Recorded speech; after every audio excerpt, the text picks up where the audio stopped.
clarity on our way forward. But for right now, I'd just like to briefly introduce myself. My name is Sarah Onyango. I'm the Technical Director at IPPF,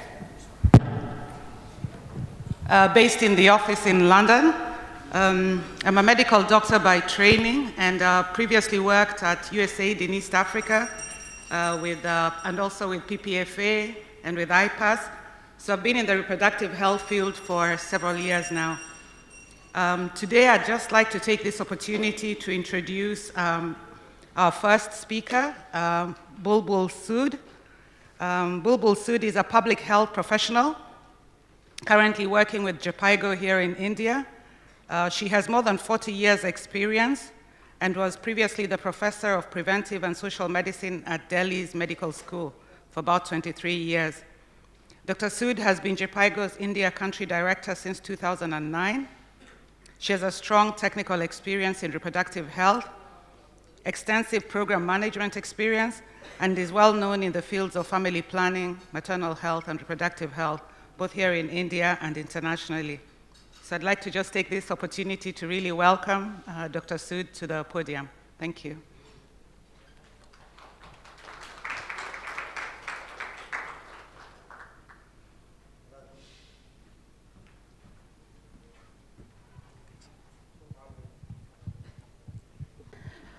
Good morning, friends. Namaskar. It's my proud privilege to welcome you all today to the IBP Asia Regional Partners meeting. It's nice to see several old friends and many new friends. And I'm so happy to see we have participants from Bangladesh, from Nepal, from Indonesia. We have colleagues from USA, from Geneva, and of course, several of you from India. So again, it's wonderful to be standing here, and I feel very privileged to be welcoming you all to this meeting where we have a common goal and initiative. Many in this room are aware about the IBP, but I thought, just to recap, and especially for some of the new members, what this IBP is. And as you know, IBP means the Implementing Best Practice Initiative. This was started in 1999, and we had 12 founding IBP partners, and I'm happy to say most of them are in this room. And can the founding partners can just stand up, if you don't mind, so we know how many of the IBP founding partners are in this room. Great. So as you can see, most of them are here. Currently, the IBP membership is more than 50 international and national partners and several civil society members, and WHO Reproductive Health Research Unit hosts the IBP Secretariat. So Nandita is representing the Secretariat at this meeting. Why there was a need for IBP initiative? And it was very simple that we wanted to all improve the family planning and reproductive health. But there were challenges, and everybody in this room knows we have a lot of evidence, we have the best practices, we have guidelines, but when it comes to implementation and practice, there was a gap. And IBP was created to bridge that gap, make sure that whatever is developed is very quickly adapted by the countries and ultimately leading to an improved reproductive health as well as family planning practices. How does the IBP work, What is, the ethos with which we are working? And I would just simply say that IBP acts as a magnet, creating network of organizations and agencies at regional and country level, working towards more effective results. So basically, and it's somewhere, you know, like we have in this room people from several organizations. We all get together. We ultimately are interested in the same thing, how we can effectively and accelerate the results that we are all wanting to work towards. And we work in partnership, partners with the donors, with the NGOs, with the civil society, with the Ministry of Health in all the countries, several projects which are happening already. And, you know, we have created what we call as country steering committee and mechanism so that, you know, things could be accelerated quickly. By the way, I have borrowed these 2-3 slides from Maggie Asher Patel, who used to be leading the IBP initiative till almost, I think, 98. And she was, I would say, the mother of IBP initiative at the WHO. I see some people smiling. Irwin has been associated, and there are a lot of people in this room have been associated with the IBP initiative from the very beginning. So please bear with me when I'm showing these slides. Also, the IBP partners change the paradigm of learning. This is what we say. There is no one person who's leading this. This is everyone. It's a collective. It's a partnership that we are talking about. And we are talking about, you know, creating communities of common interests, of best practices. And ultimately, it is sharing and exchanging experiences, how we can access the information when needed, build on the existing knowledge, and collaborative learning. You know, so for example, if the family planning wheel was, you know, it keeps getting updated. So when it gets updated, it has to be quickly adapted by the country so that, you know, you can remove the medical barriers which is there when you are giving contraceptives. And it is basically the, you know, as I said, it's a common interest, it's catalyst for action. There is interactive methodology, sharing and exchange. In the next 3 days, you will find there are a lot of sharing of experiences, what have worked, what has not worked, how to do it, and sharing innovations also. We are not new. In India, we are not new to IBP initiative. And in 2003, it was launched in Agra for 4 states in India. And several of, I see people who were at the IBP in Agra are in this room also.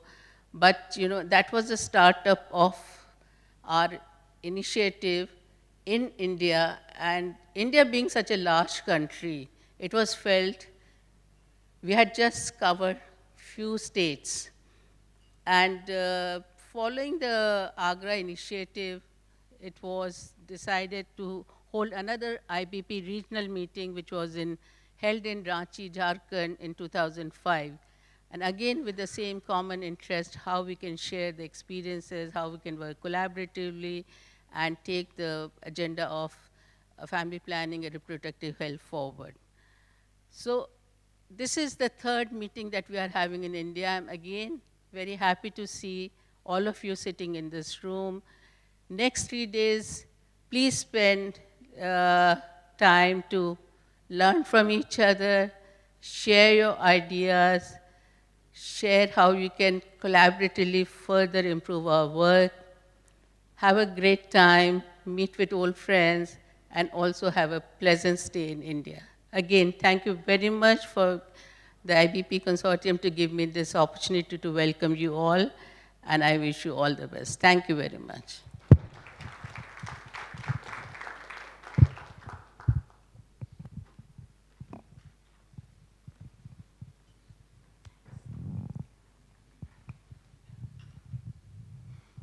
Thank you, Dr. Sood, for those warm welcome greetings, and we look forward to having a very excellent 3 days here in India. I'd like to introduce our next speaker, Nandita Thate. Nandita is from the IBP Secretariat, and she leads the Secretariat from the office in Geneva. Her current portfolio includes institutionalizing the role of IBP to support dissemination, implementation, and scale-up of WHO guidelines, and also strengthening the linkages between the IBP partners and WHO researchers to inform new areas for implementation research. Prior to joining WHO, Nandita was a technical advisor in the Office of Population and Reproductive Health at USAID, where she supported programs in West Africa, Haiti, and Mozambique. Nandita has a PhD in prevention and community health from George Washington University. Please join me in welcoming Nandita. She'll take us through our objectives and a look at the agenda for the week. Thank you.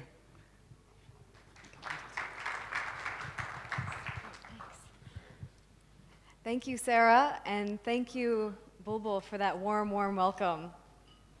I'm so thrilled to be here on behalf of the IBP Secretariat, and I just want to recognize my other Secretariat colleagues, Ados May and Osa Kuzin-Kil, if you could stand up. We're a small team, but we're a powerful team, and we're really happy to be here. Because we are so small, we rely a lot on our partners. And I would also like to recognize the group of partners who formed the planning committee for this team. So those of you who are on the planning committee, could you please stand?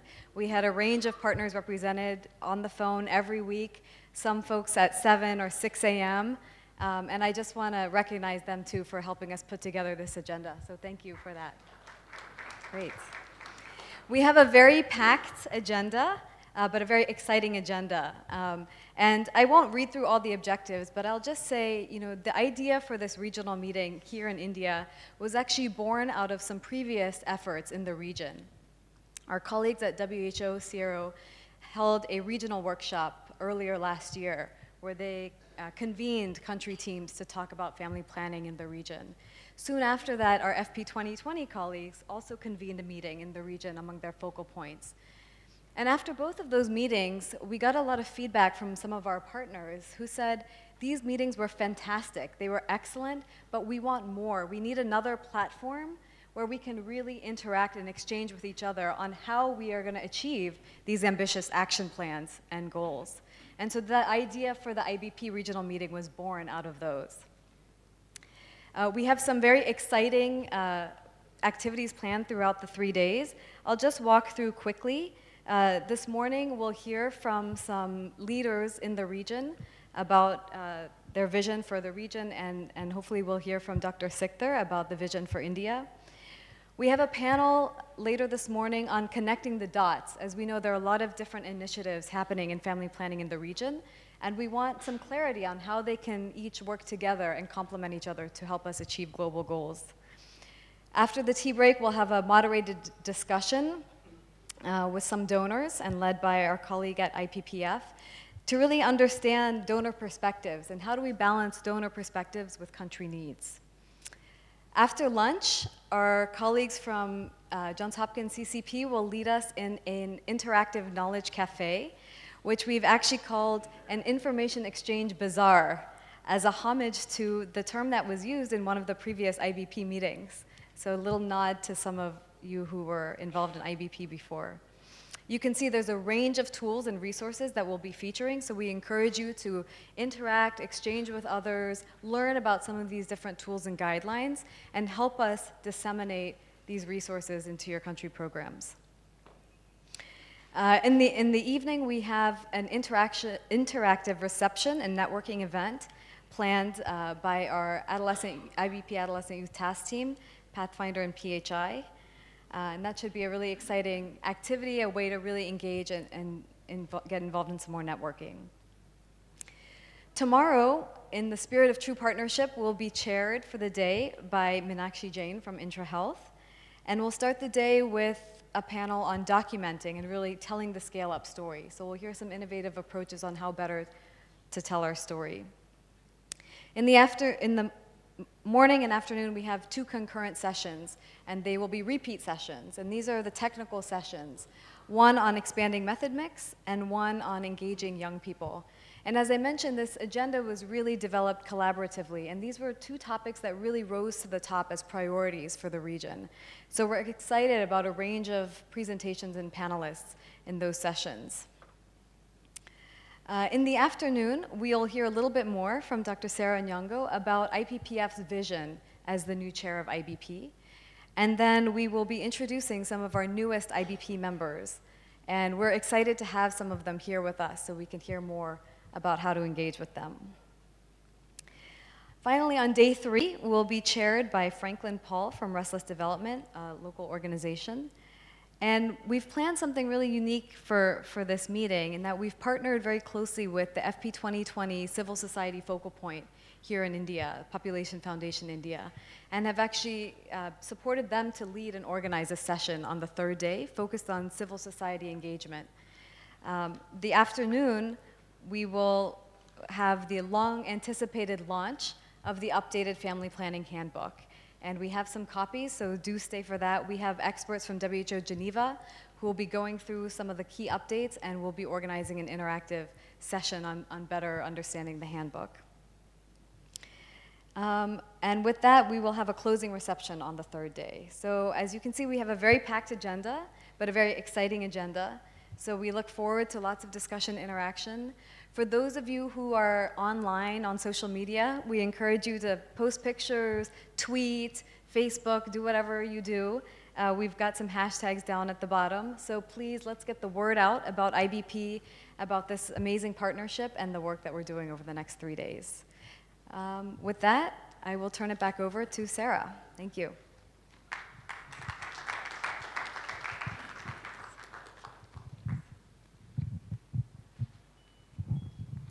Thank you very much, Nandita, for taking us through the agenda. It's a packed agenda, but an opportunity for us to engage, to share, and also to interact. And hopefully at the end of 3 days, we'll have achieved all that. Our next session is a special section.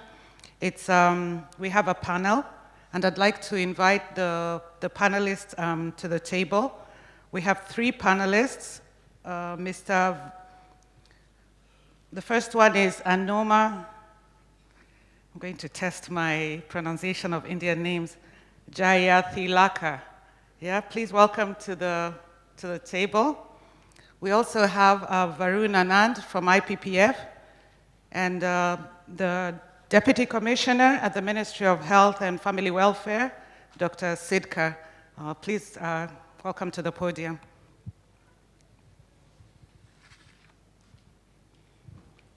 The 3 panelists. The first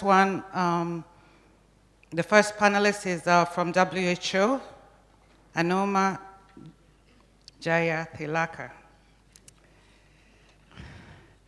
Dr. Jayathilaka has an executive experience as a national program manager with the Family Health Bureau at the Ministry of Health in Sri Lanka, where she worked prior to joining WHO in 2006 and has an extensive experience in maternal and reproductive health.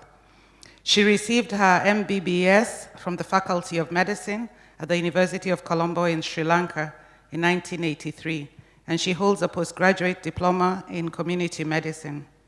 In 2007, she received an award by the Ministry of Health in Sri Lanka in recognition of her contributions to the National Maternal Health Care Program, and she's also a co-author of several publications. Please join me in welcoming Dr. Jayathilaka. Yeah, thank you. Thank you. Thank you, Madam Chairman, and good morning, and very warm welcome for all of you. And Dr. Sarah Horengo, the Technical Director, IPPF, and Dr. Sikda, Deputy Commissioner, Ministry of Health, Government of India, and Dr. Varnananand, IPPF, and also Dr. Nandita and Dr. Bulbul Sud, my friend, and all distinguished participants, ladies and gentlemen. It's with a great pleasure that I represent the World Health Organization Southeast Asia Regional Office in this very significant meeting. As we all know, I don't think I need to tell about the importance of family planning in this gathering. So then it's really not matching. So all our family planning gurus here. So, but we know that family planning saves life. It's quite touching for me, and because my main background is maternal and newborn health, and then so family planning is always linked into that. And the women's ability to space her and her limit pregnancies has a direct impact on her, as well as unborn babies' survival, health, and well-being. In 2012, published Lancet paper highlighted globally when the CPR, contraceptive prevalence rate, is more than 65%, proportion of maternal death averted also more than 60%. So it's quite applicable for our region, because our region maternal and newborn mortality is very, very high. If you look at family planning on very, how can I say, in a survival aspect. I'm not going to talk about other things. And it is essential, family planning is an essential component of the Sustainable Development Goal, SDG, and viewed as a best buys in the development. I'm not planning to explain all other advantages of family planning for this learned gathering. The 2030 Agenda of Development include many targets and references to gender equality and women's and girls' empowerment.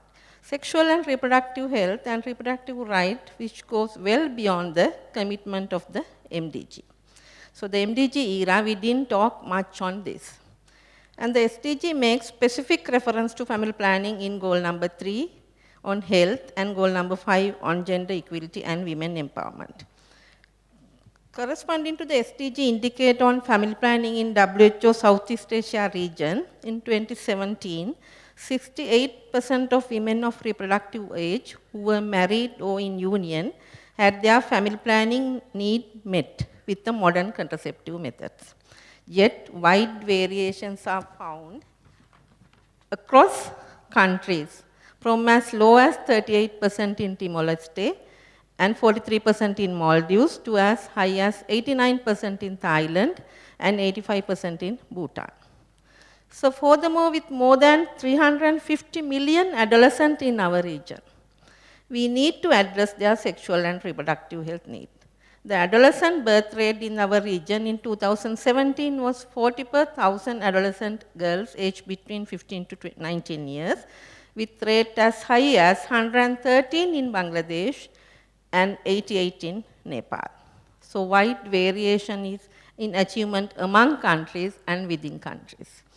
So our regional director of Southeast Asia region has declared 8 flagships to achieve the MDG era. The ending preventable maternal and newborn mortality is the 8th flagship priorities for the WHO Southeast Asia region.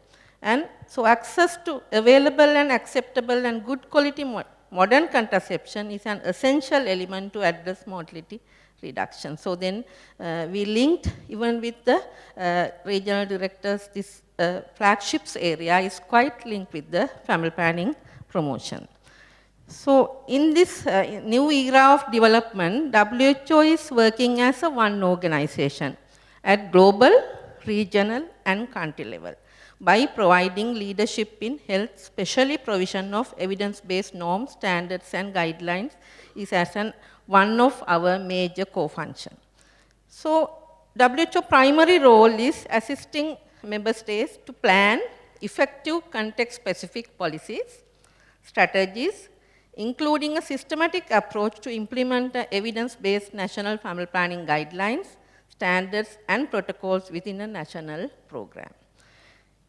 On view of that, in April 2017, WHO CRO convened a meeting in New Delhi in collaboration with WHO Headquarters Umbrella Project, where Dr. Rita is in charge, and bringing together all our member states, ministries of health in the region to disseminate WHO updated guideline on medical eligibility criteria and selected practice recommendation, SPR, and also share country experiences implementing on family planning programs.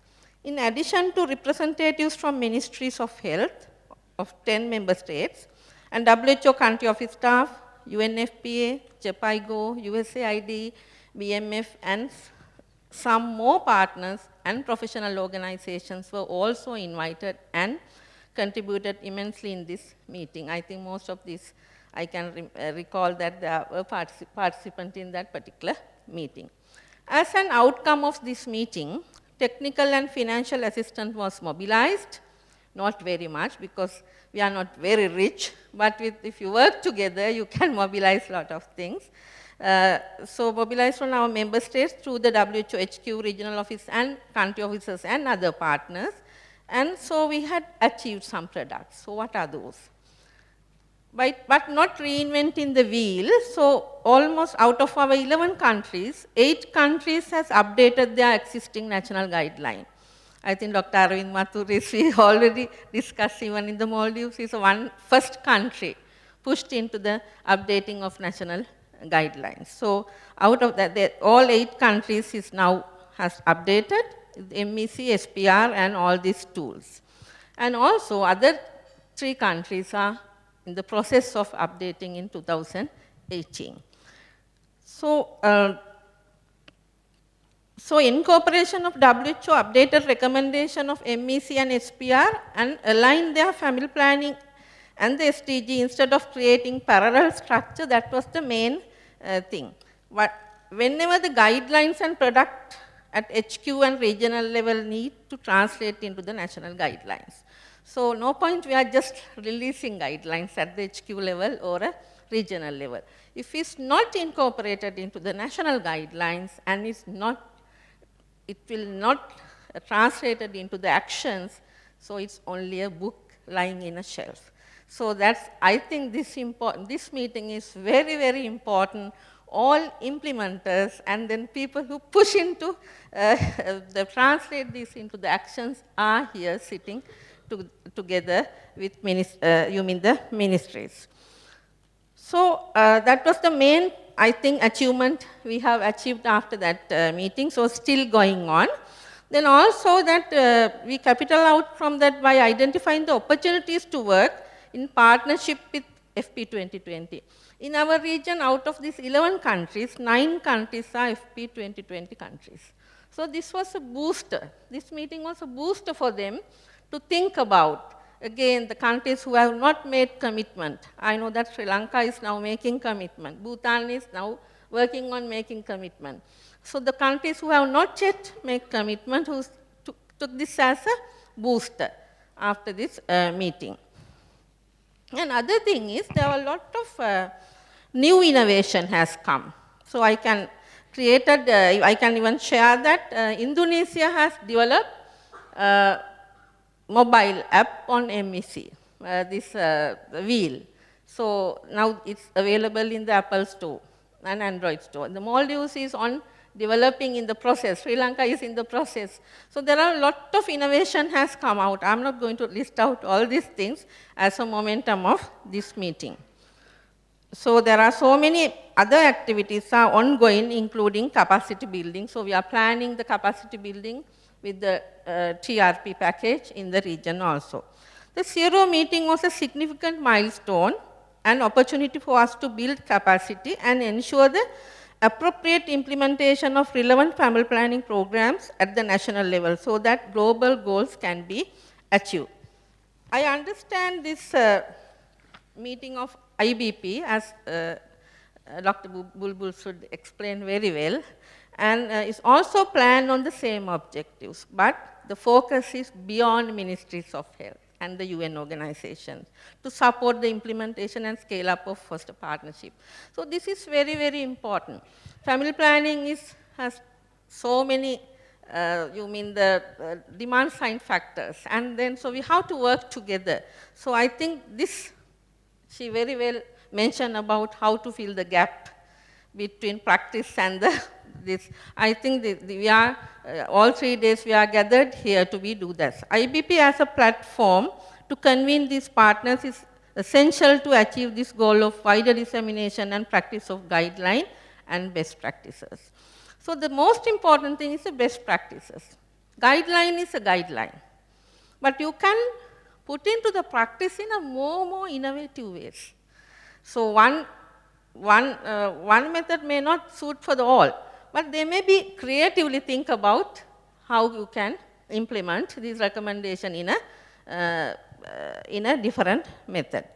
So IBP has a special relationship with the Zero. I think she mentioned that first IBP meeting was in Agra, and then after that 2005 there. So there's a long-standing partnership and platform for implementing partners together, network and exchange experience on the what works in family planning and reproductive health.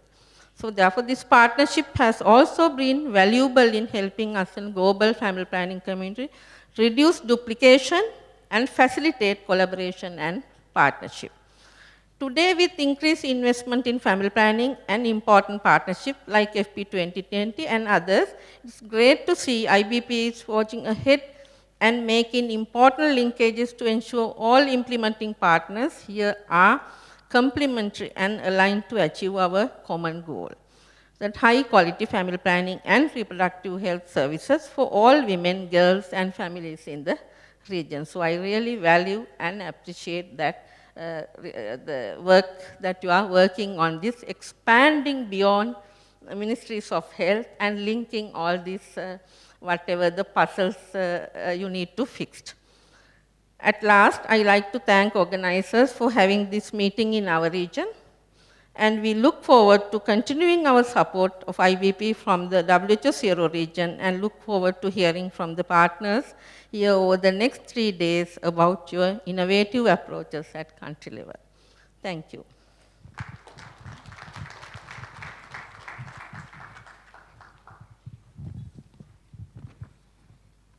Thank you, Dr. Joya Tilaka, for your very informative presentation. I'd like to move on to Varun Anand from IPPF, South Asia Regional Office. Varun is a chartered accountant with more than 25 years of diverse and multidisciplinary experience. His commitment to a just and equitable society has helped him pursue the course of building an empowered community, which he believes is the only way to inclusive development. As a member of IPPF's global leadership team since April 2017, and the senior management at IPPF South Asia Regional Office since March 2010, Varun has championed the cause of sexual and reproductive health and rights for all by building accountable, transparent, and robust, locally owned, globally connected IPPF. I'd like to welcome to the podium Varun Anand. Thank you.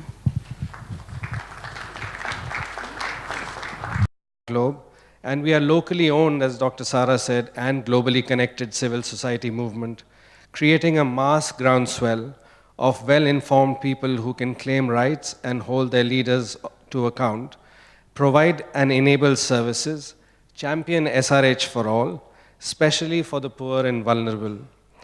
IPPS stand committed to working in partnership with communities, governments, parliamentarians, donors, and other stakeholders to ensure that all people are free to make choices about their sexuality and well-being in a world free from any discrimination. The global FPSRH community has set a number of ambitious goals, as we know, and targets related to reproductive health. Since 2012, FP 2020 has a target set for reaching 120 million new users by 2020. IPPF 2, as a lead SRHR organization, has made several notable commitments, including expanding its outreach to 60 million new users of family planning by 2020. It is obviously not going to be business as usual as we go forward. Reaching these goals call for collaborative action, using evidence-based practices and a systematic approach for scaling up. And IBP is well placed to address the knowledge exchange and collaboration for all these needs. IPPF has been leveraging the learning from partners of the IBP initiative in designing, implementing, evaluating, and improving its programs and other efforts, including evidence-based advocacy and collaborative partnership. All these years, IPPF has pioneered in providing integrated services to poor and vulnerable communities and groups. We have been successful in implementing and scaling up high-impact practices like postpartum family planning, post-abortion family planning and immunization integration, expanding mobile outreach services, social marketing are at our service delivery points. Along this, we have also improved investment to promote programs to integrate economic empowerment with family planning, enhancing service delivery capacity of community-based health workers, and in contraceptive security and strengthening health systems. Nothing short by saying data-driven programming has been another very critical thrust area for us. We have understood the importance of scale and quality of program data and have been working with our member associations in strengthening institutional process to collect, collate, and utilize data for programmatic decision-making and quality improvement by setting up data collection, collation, and analysis systems across the member associations in the South Asia region. Along with sexual and reproductive health and rights and gender equality, youth, as Dr. Thilika said, youth empowerment is at core of our work. IPPF embraces youth center programming approach by expanding our commitment to youth friendliness and evolving to ensure young people are truly at the center of everything we do. IPPF continues to set an example for meaningful youth involvement by genuinely focusing on young people's lives and requirements from their own perspective, delivering services, programs, and interventions that are truly designed and developed by them, and thus relevant and inclusive and effective. Our investment of building an enabling environment for adolescent youth programming includes ensuring legal rights, policies, guidelines that respect, protect, and fulfill young people's human rights to access SRHR information, products, services, and comprehensive sexuality education, regardless of their age, sex, marital status, and parity. IPPF has also been working relentlessly towards positive policy change for providing sexual and reproductive health services through its service centers. The enthusiasm, attention, and guidance of all our partners and supporters helped IPPF and its member associations to contribute to numerous advocacy changes. Some of them have recently been mentioned, and Dr. Mathur has been involved in one of them in Maldives. Among many these policy changes, passing of gender equality bill in Maldives, adoption of national strategy for elimination of child marriage in Afghanistan, amendment in the marriage law in Bhutan, adoption of national policy to address gender-based violence in Sri Lanka, increased funding for female sex workers, health in HIV program in Iran, 12% increase in family planning budgets in Nepal, and Child Marriage Restraints Act in Sindh, Pakistan are some that are worth mention. All these would not be possible without the support from the government agencies, donors, and diverse partner base. We have endured long-lasting partnerships with diverse national, regional, global organizations, consortiums, government, and quasi bodies, and some of them to mention organizations such as SciVag, FOXY, Reproductive Health Coalition, and many more.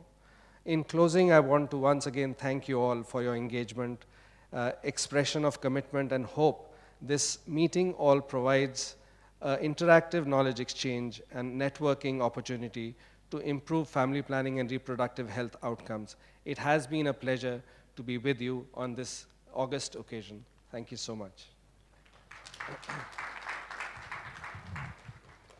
Thank you very much, Varun, for those highlights, all that provide us with a good platform for our discussions later. Our last and final speaker this morning is a very important person representing a key link we have with government.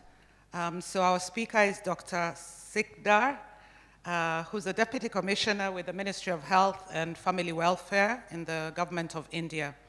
Dr. Sikdar is a medical doctor and a postgraduate in public health.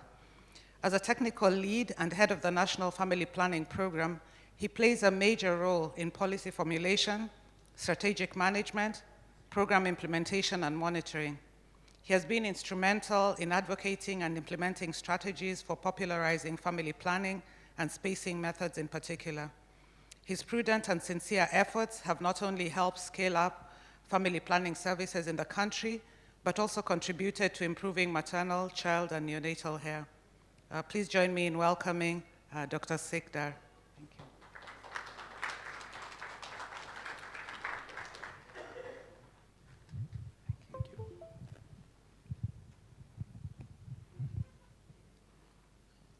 Dear Sarah, Anoma and Varun on the panel, and colleagues, friends, partners from across the region, as well as I can see from many parts of the world. Welcome to this 3-day, what should I say, brainstorming session on the IBP initiative. And I bring to you greetings from the Government of India. And since I've been asked to speak over here, and it's very pertinent, probably you want to know what India is doing. I could see Anoma talking about the CRO activities. I could see Varun talking about the IPPF activities. And it's not out of place for me to say what the Government of India is doing. Before that, I just want to express my gratitude to WHO, because this has been one of the organizations which have been supporting us since the time I joined the ministry. That was about 12 years back. Is this working? So I don't need to carry this one, right? Thank you. Yeah. And it used to be a very strong partner in helping us in developing our technical manuals. Many of the initiatives that we have taken, some policies, some programs, have been fed in by evidences from WHO.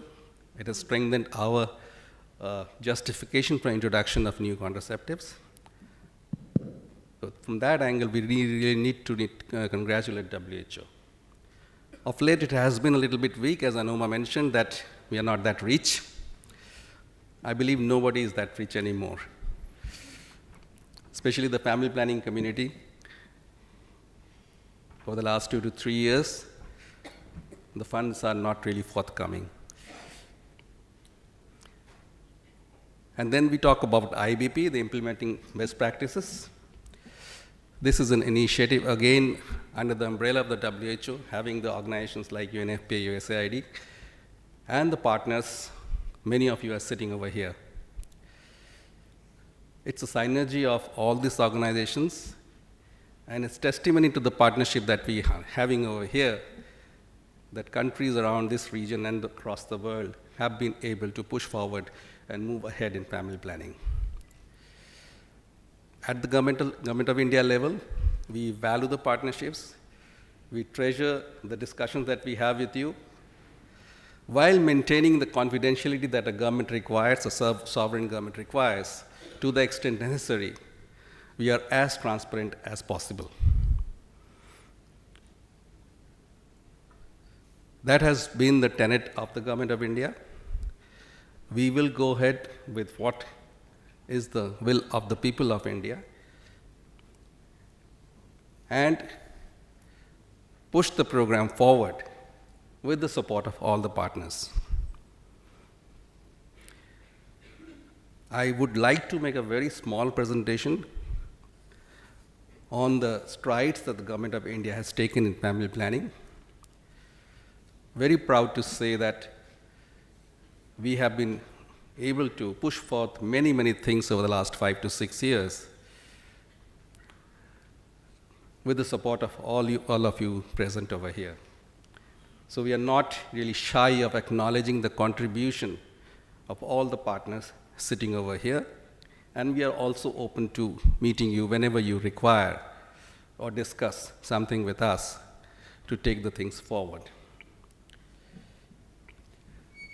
So regarding our approach to family planning, the first thing which comes to mind is a fertility trend. It's not an indicator for family planning as far as the program looks at it, but our government looks at the fertility as one of the most important indicators to be monitored under the National Health Mission. Suffice it to say that we have done pretty well on the fertility front.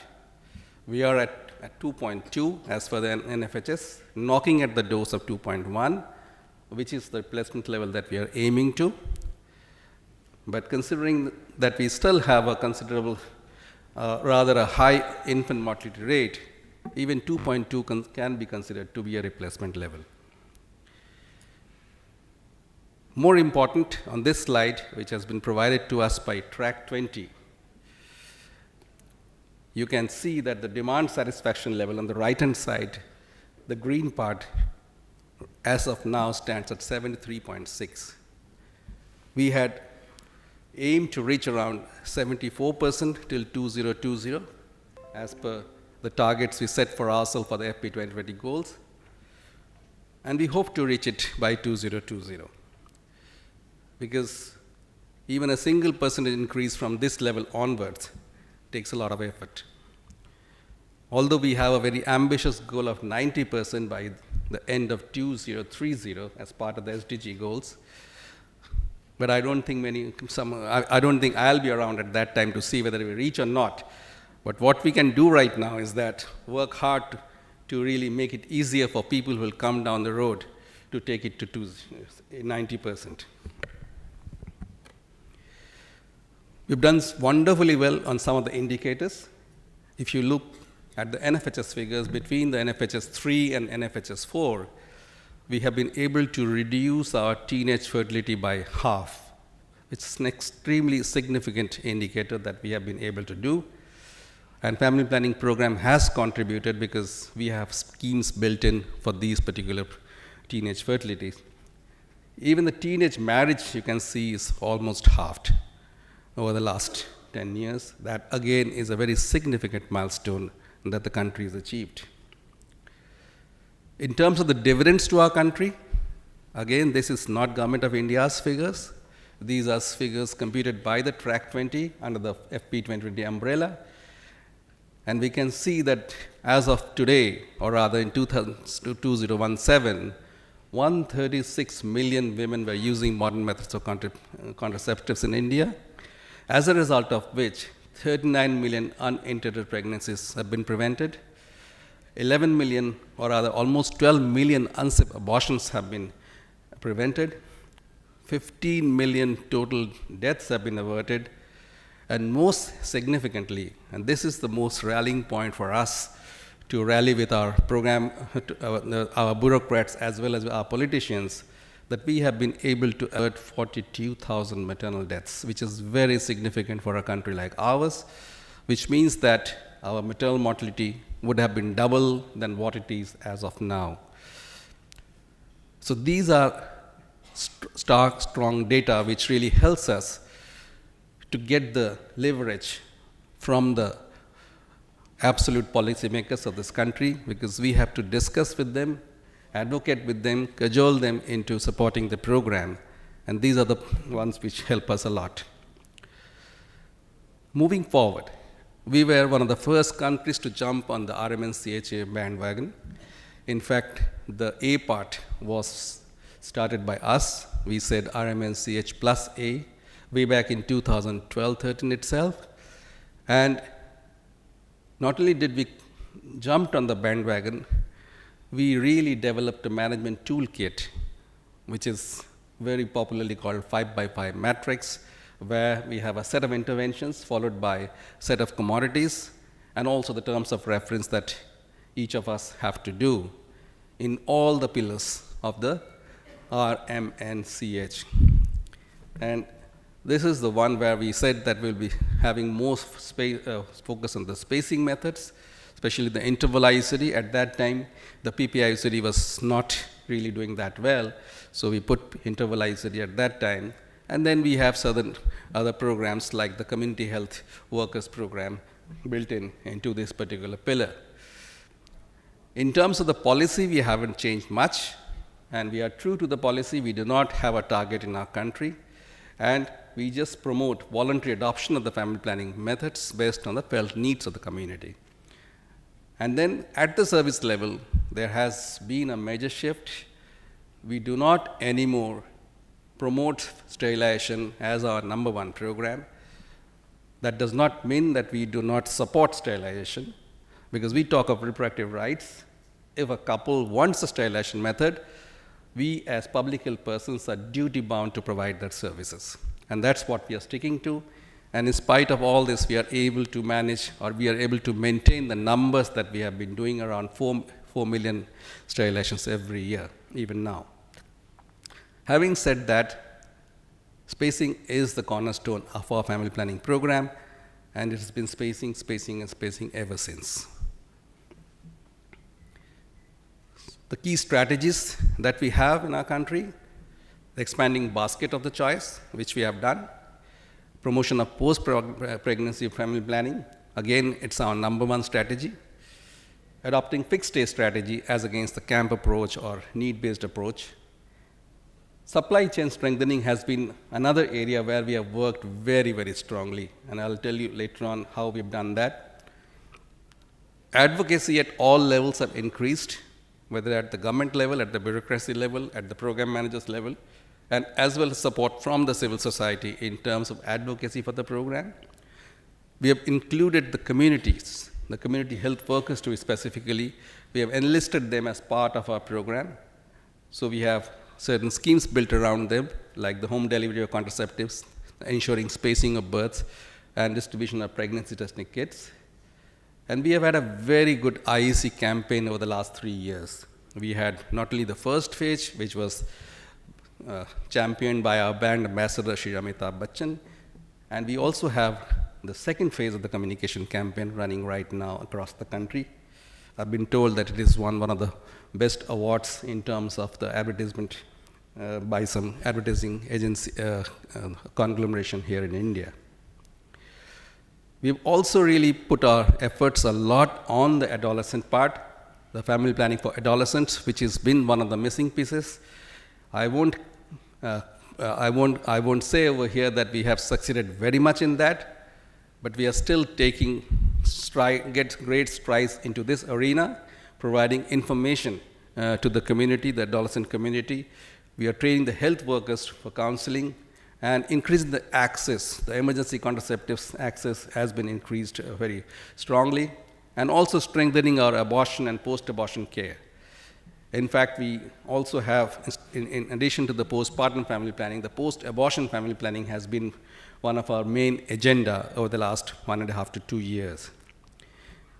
Down below, you can see the community-based interventions to increase the contraceptive access, where the community health workers move from place to place to distribute condoms in the hinterland. And to many of your surprise, this program has been a moderate success in at least 12 of the 24 states, major states of our country. Scheme for ensuring spacing of births, this is doing wonderfully well.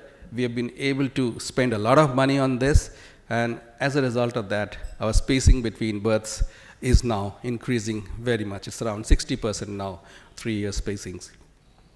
We are also providing pregnancy testing kits at the village level, at the ground level, to help the ASHAs, our community health workers, as well as the clients, to find out whether they are pregnant, and if it's an unwanted pregnancy, they can go for an abortion, or if this wanted pregnancy, they can go for delivery, or they can get enrolled under the Janani Suraksha Yojana scheme. We have the concept of peer educators, which is in massive numbers across the country, and also counseling for in-school and dropouts through adolescent health counselors. Coming to addressing the access and demand simultaneously in family planning, we have been successful in really introducing 3 contraceptives: the injectable contraceptives, the Sencromin, and the progesterone-only pills.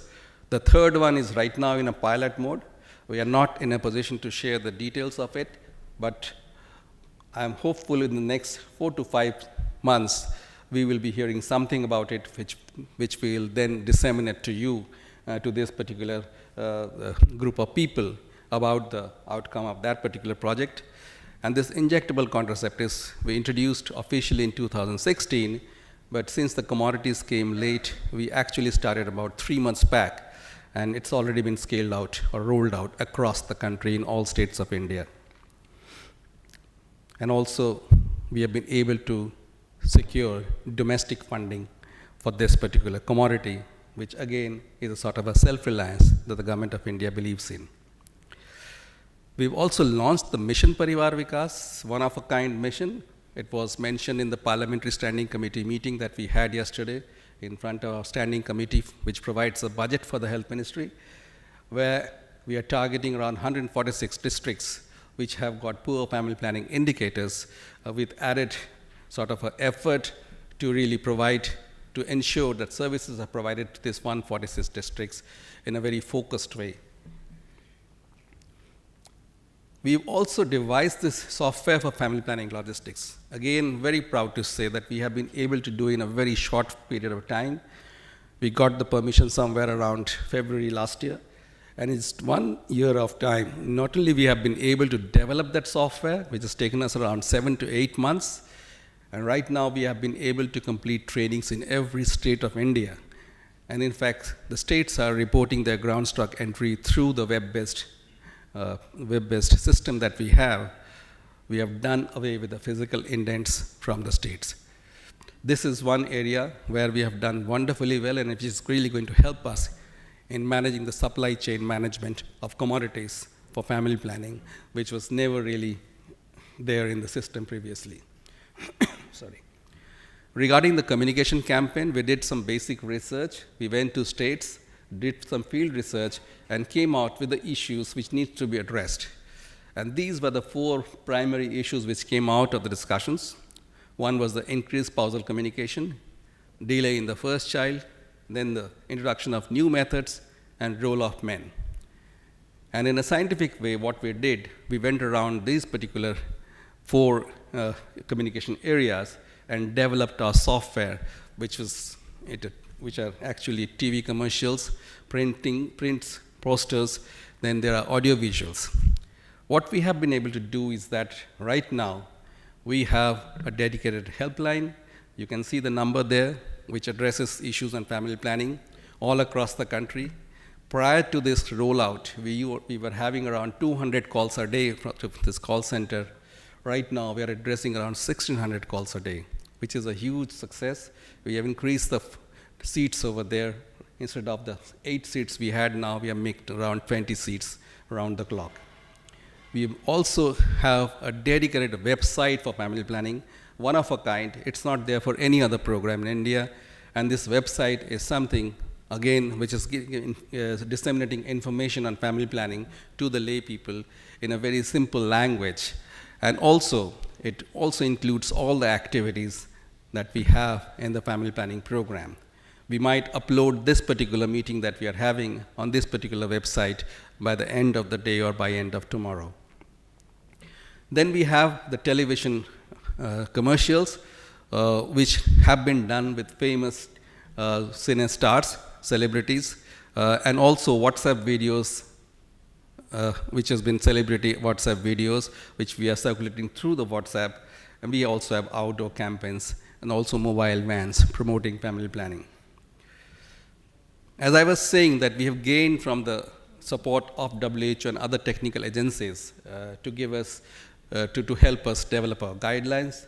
We have been able to update all our technical guidelines, and we have tried to be as consistent as possible with the WHO recommendations, and we have incorporated them into our various guidelines, whether it's on female sterilization, male sterilization, whether it's oral contraceptives, injectable contraceptives, whether it's IUCDs. And also one thing is the MEC wheel, you know. This is something which every time it comes out of WHO, we adapt it to our own national interest and then publish it and spread it across the country. We also have translated it into our local language, Hindi, for better use. And this wheel is actually something very much in demand. You may not be knowing it. It's very much in demand across the country, and we get requests from many states to circulate these wheels to them because they find it very useful. Coming to the global commitments, yes, I did not mention FP 2020 right at the outset, but the fact of the matter is that the government of India actually had a paradigm shift in 2010-11 onwards in family planning, where we moved away from the population agenda to the mother and child agenda. And we were actually going very much forward on that, and at the opportune moment came the FP 2020 movement, which really added wings to our program even further. It helped us to really gain mileage. It helped us to develop state plans. It helped us to develop even district plans. That was the minute way that we went into developing our family planning 2020 plans. So every district in the country, we have a district action plan for family planning under the umbrella of the FP 2020. And FP 2020 has been really of help to us, if not in anything else, in advocacy as well as in supply of some contraceptives. What we did in 2012 was from the platform of 2012 FP 2020 at the London meeting, we made an announcement that we are going to commit or allocate $2 billion in family planning till 2020. Now at the halfway anniversary of this FP 2020 movement in 2017, our Secretary Health, Mr. Mishra, made an added comment and commitment over there that the government of India wishes to allocate $3 billion on family planning till 2020. And I must confess over here that we are very much on track on that, and we have actually already spent $1.85 billion till 2017. So we are very much on track because of the expected increase in the budget over the next 3 years. We will be able to not only reach, but surpass that figure also. We've also committed in our annual action plan that our increase of CPR would be around 0.4%. You would appreciate that we are at the top of the S-curve. It's not easy for us to increase the CPR beyond a certain point. Even there, we thought that probably the one that which is doable and not just a sort of a tall order, is that 0.4% is something we'll be able to achieve, so we have committed to that. And also, we want to increase our demand satisfaction level from the present 73.6 to 74%, which we feel that we'll be able to achieve. And as mentioned by Anoma also, SDGs 3.7 and 5.6, this is very much part of our policy document also. In our health policy document, we have mentioned about this, that we will ensure universal access to sexual and reproductive healthcare services, including for family planning, information education, and the integration of reproductive health into national health strategies and programs. So this is something which we have committed in our policy document, so we stand by that. And there are certain best practices and innovative approaches what we have done. If you see, we have a scale-up of the postpartum IUCD services. As of today, it's around more than 5 million insertions have been done since inception till January 2018. Now, the best part of it is that out of 36 states, around 28 states have done it on their own. And that is the greatness of this particular program that we have been able to do. It's absolutely self-reliance. We have taken advantage and support from the implementing partners and technical agencies sitting over here. But then, what we have been very conscious of, that we have to develop our integral capacity, which we have been able to do. States like West Bengal, states like Haryana, states like Tamil Nadu, states like Karnataka, they have done wonderfully well in this PPICD, even if there is no partner there. So we have been trying to have this model that we have the stimulation from the partners, and then actually have a sort of a self-reliance on each of the initiatives that we talk about. In terms of expanding basket of choice, this is something ultimately had to be done, and we had, again, very proud to say, done it on our own. We have been able to roll out the injectables all across the country, and we have been able to reach our commodities to each nook and corner, including the difficult Northeast as of today. Community health workers is another area where we have worked very strongly. And then also the differential funding for hard to reach and difficult areas. So this is a tenet of the National Health Mission. We provide them 30% additional budget. Also for the Mission Parivar Vikas districts, which is 146, there too we provide around 30 to 40% additional budget for family planning. So these are the best practices, some of the best practices. There are 3 or 4 over here. We are not listing it over here because we still have to get evidence of those, say, in the next 1 to 2 years when we'll put them into best practices list. So the principles that we have with the partnerships and the integrations, we have partners who help us in advocacy. And most of you are sitting over here. We have partners who give us technical support. I don't need to enlist or rather roll and enumerate the names of the partners because there are so many of you over here. And then we have partners who are implementation partners. We have partners who help us in monitoring and evaluation. And we have partners who help us generating evidence and to feed into the policy formulation. So these are the list of the partners. If you see at the top, the prime donors we have, the agencies, and then you can see where your name figures. I think it's a comprehensive one. If somebody's name is not there, please come back to us. We will put your name next time. Maybe I missed out one or two, but these are the ones with whom we liaise very commonly. And we are very proud to say in all our presentations, if it is of a regional level or international level, to mention very strongly that family planning is key to achieving sustainable development goals. We actually have come out with a presentation which says that family planning affects each and every of the ones or the 17 indicators mentioned in the SDGs, either directly or indirectly. So then what is our focus? Increasing access to quality family planning services for better maternal and infant health outcomes and overall development. Thank you so much.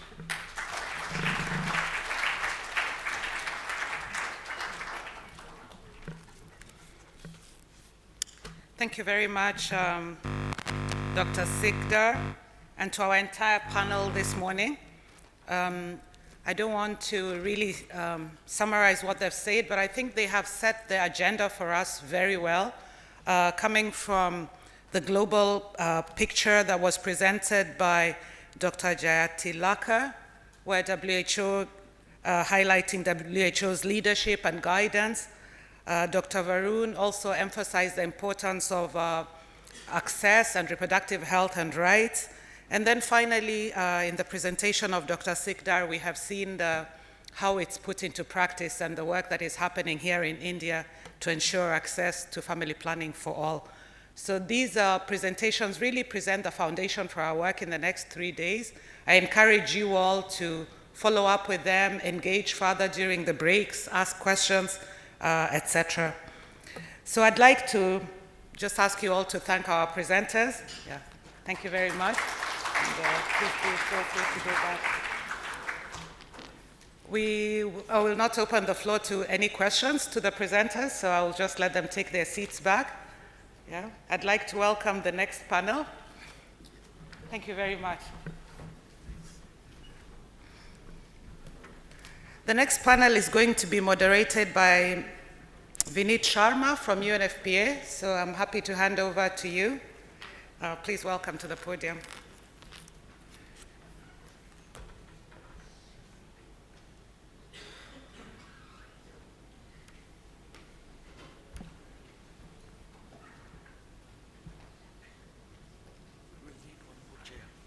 One more chair.